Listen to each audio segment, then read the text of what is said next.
A quick thing to mention as we're working with these HTML files is anytime you are trying to swap between different files, you can do this up in your search bar here, and you can replace 0203 with 0204.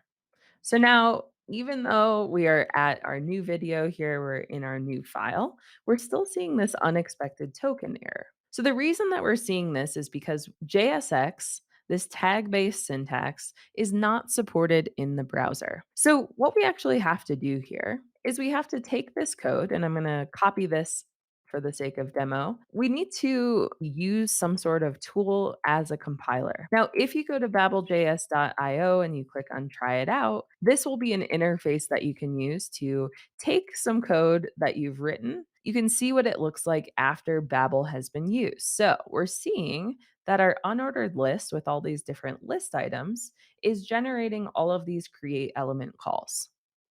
When we use a tool like Babel, it's going to take this code that's not supported by the browser and turn it into code that is, so that we don't have to write all of this code that is hard to read. It's sort of hard to write. There's a lot of opportunities for things to go wrong. Instead, we're going to write it like this using this awesome tag based syntax. And all of this compilation will happen so that it works in the browser.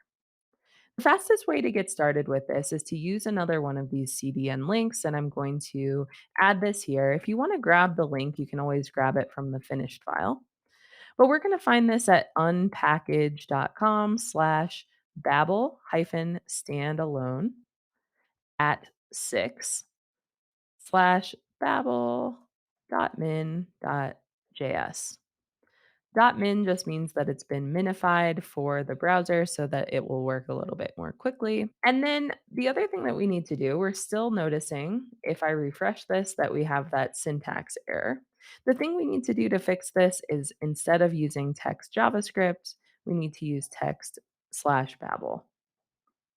Babel is going to go through any of the script tags that have text Babel, and it's going to transform any of these tags that don't work in the browser to those create element calls that do. Something we're seeing here in our console is that it says you're using the in browser Babel transformer. Be sure to compile your scripts for production. So, this is not the most optimized way of working with Babel, but it's going to get us started quickly by just using this to transform this in the browser.